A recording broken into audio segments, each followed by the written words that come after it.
Hi, I'm Ellen from Healthy Futures, here to talk with Vin Messina from Text to Tour about our mobile network. Welcome to the show. Hi Ellen, thanks for having me. Great.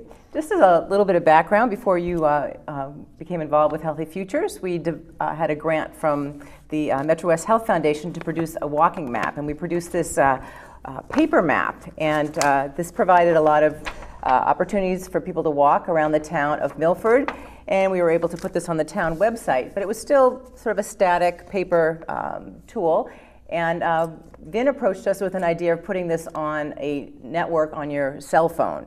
And so why don't you sort of give us a little background about how the mobile network works? So originally, when we were talking, you had asked to develop some sort of a mobile link via QR code or whatnot to that particular map. And my belief was that the map didn't show very well on a mobile network. So instead, what I did was I used some technology that I use for a different industry, and I created essentially a mobile tour of Milford, Massachusetts, using Google Map images as well as engaging videos that are a little bit more dynamic than simply linking to the map.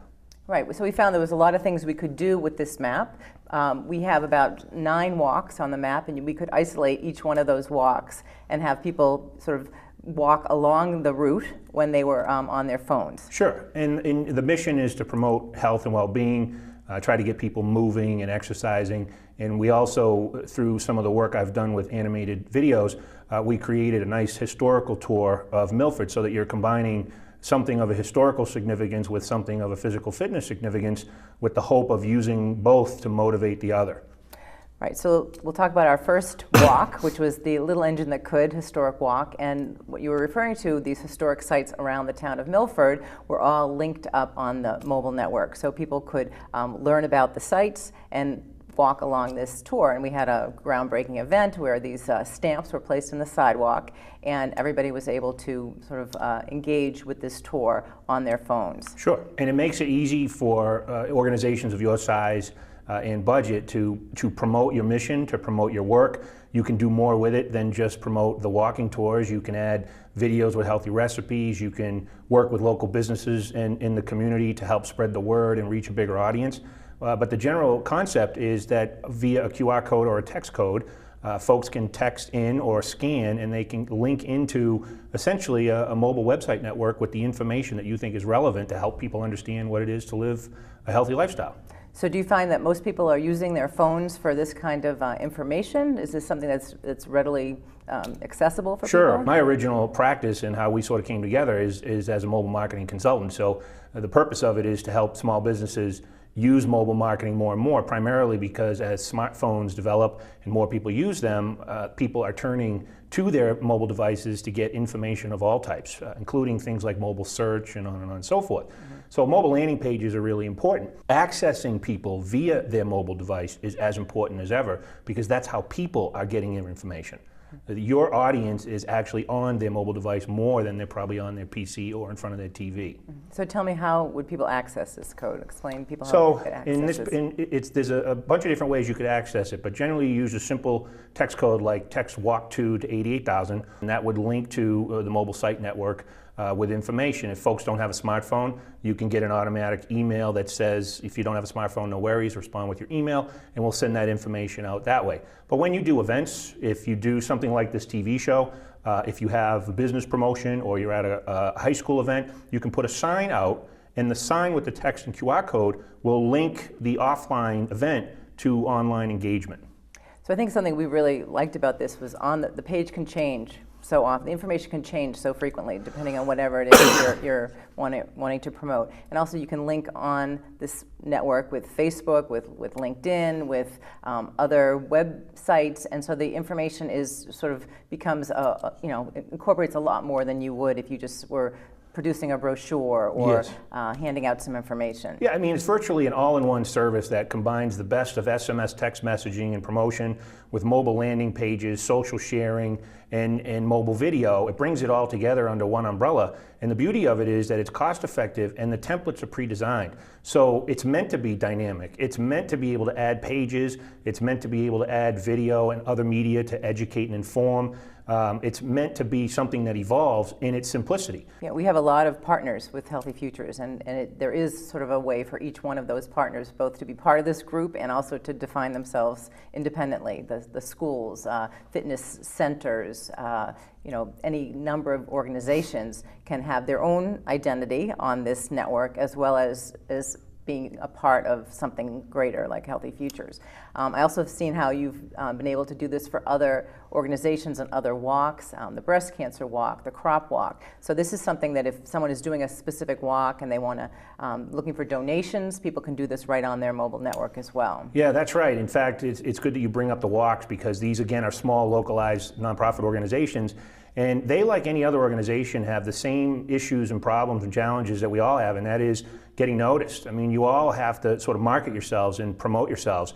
And a great way to do it is to align with the business community and whatnot, but spread the wealth with mobile connectivity. And then if you are raising funds, there are crowdsourcing platforms, they're multiplying by the thousands now.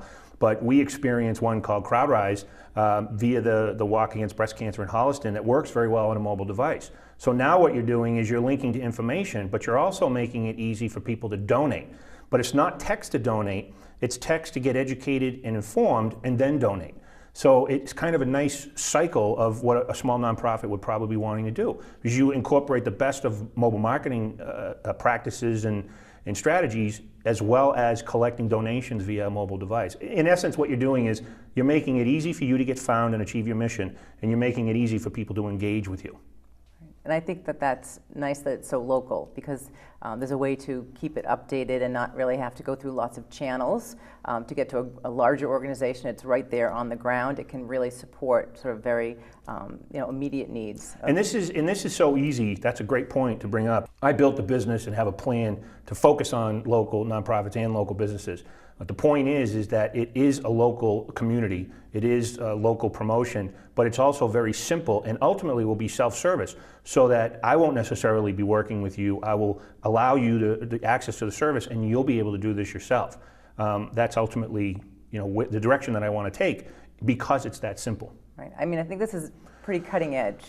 And I think that when we share this with people, they've never really seen it before, and they don't really know that it has so much potential. And I think that's what's been so interesting about this, because we're just being able to share this with more and more people, and they see how effective and how easy and just how useful. Yeah, so to reach the Healthy Futures Network, all you want to do is text WALK1 to 88,000, and you'll be able to see the network and become part of this mobile community.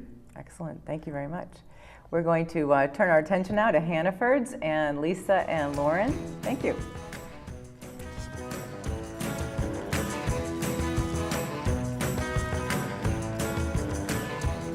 So fruits are also something we should be eating every day. Does it matter what type of fruit? Are there certain things that people should be looking for? No, not particularly. Obviously, some people like fruits one over the other, they prefer. Mm-hmm. There are some people that struggle with, say, diabetes, and those people probably want to go with a lower glycemic. You can find that online, and that would be things that have a little bit higher sugar when it goes into our body. And for instance, the highest one would be watermelon. That's super high. But for most of the time, if you're eating fruit, the one thing that I usually try to tell people to do is to try to eat fruit with a protein. So say apple and peanut butter. Is a great snack, or any nut butter. If you have a peanut allergy, you could do sun butter, which is sunflower seeds. You could do almond butter, those kind of things. I'm sure there's lots of us that are wondering, okay, glycemic. Can you go a little bit more into detail as far as what when we eat anything? I'm going to really play it down to the kids. So when you eat anything, you put food in your body. It doesn't matter if it's a candy bar, or steak, or apple. When you eat it, it produces sugar. Even if it's not a sugary food, like steak. And that sugar has a certain level, and that's where that glycemic index, that's that word. When that sugar starts to rise, you have an organ called a pancreas, and that sends out insulin. I call those soldiers. Okay. So you got the enemies out there, now you have to have the soldiers going out to fight them. And when you go out there, you want them to be able to find the enemy. Okay. So if the sugar is up here, the glycemic index up here, and they're hiding, because it's so high, it has trouble finding it. The protein slows that down so the insulin and the soldiers can find each other. Okay.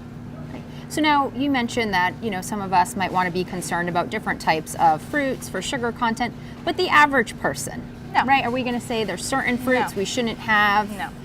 I know there's a lot of different diets out there in the world, but I think if you're really truly focusing on eating a nutritious diet and a lot more veggies and a lot less fruit, not at all. Okay, so we shouldn't be concerned I'm having too much vegetable or too much fruit. It doesn't matter. Not usually, no. No. So now what about organic? Good question. So a lot of people will say to me, well, do you eat only organic? And I don't. I would love to say that I do, but I don't think that that's really truly important. For some people, they want to know what would make somebody choose organic over not organic.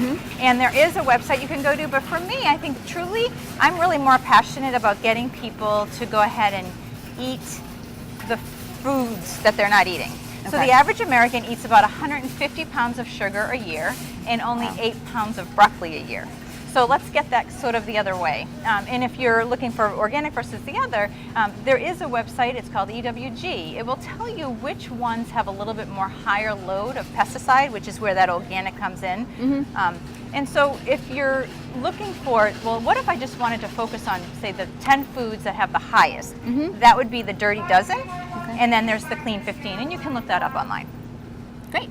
Okay. And now what if I'm walking through the store and I don't happen to see a sign for organic? How could I tell if the food was organic or not? Well, there's stickers. Okay. On the stickers, there's certain numbers. If it starts with a 9, those are typically organic. Oh, okay. That's a great way to know.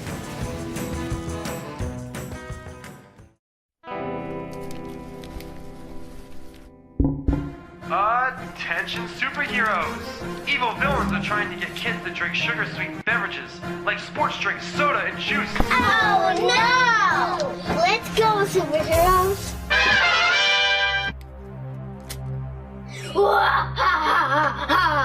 Soon, I have every kid in America full of sugar! Drink, drink, drink!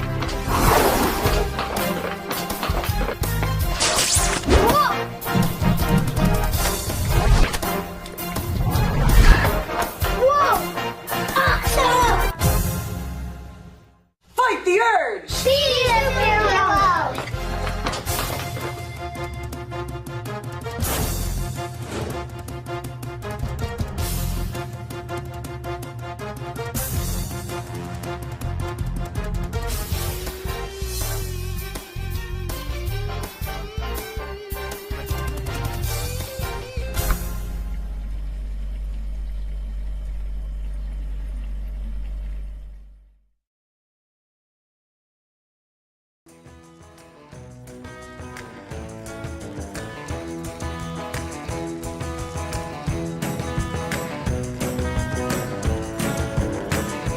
What do we make today?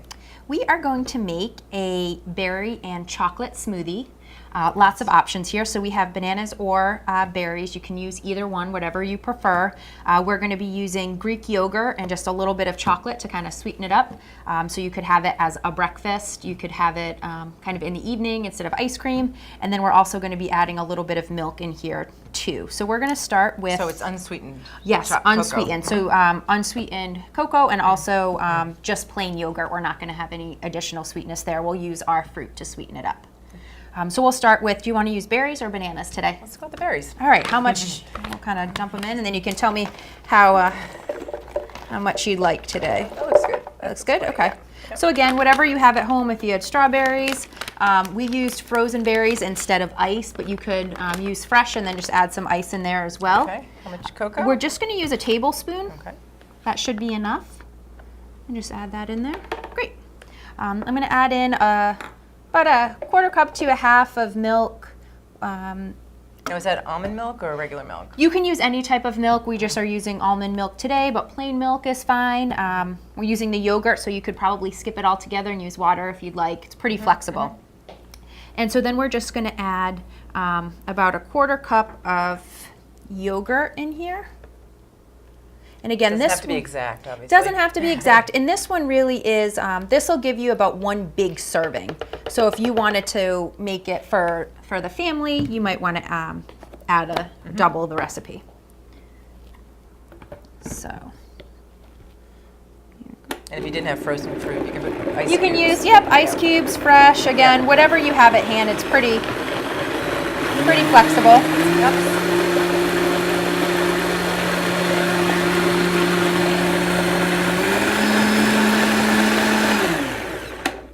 All right. You can also, if you wanted to add some extra protein in here, you could add peanut butter to it, whatever you sort of, again, had at hand.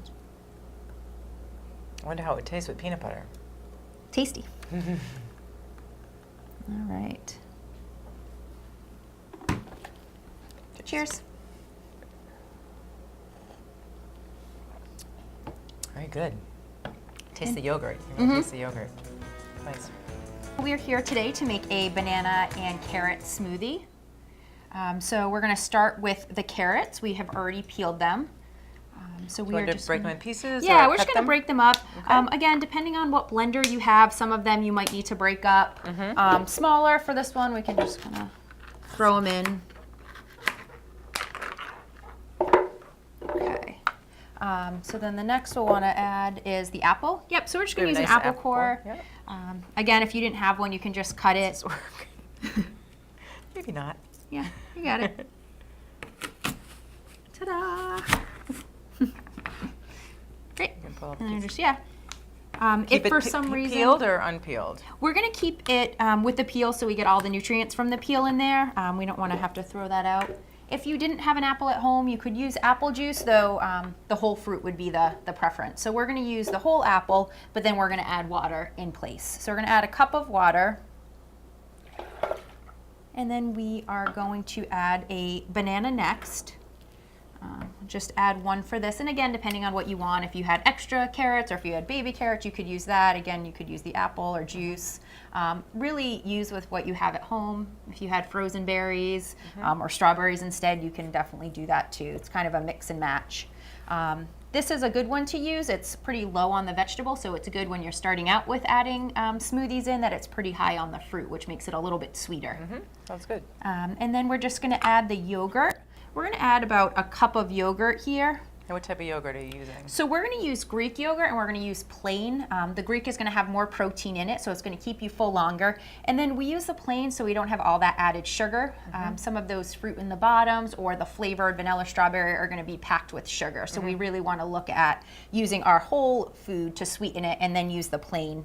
Okay, so for pretty this. much all Greek yogurts are the same, just plain The Greek plain, yogurt. yep. Say if you want to, outside of that, it doesn't really matter. Any of the vanilla or honey, they're going to be sweetened. So if you can sweeten them yourself, you'll have more control over how much is used in it. Yep. So even if you added honey or a sweetener, that's fine. Just do it yourself. Okay, so that's probably about a cup. And then we are just going to blend it up. Make sure that's on.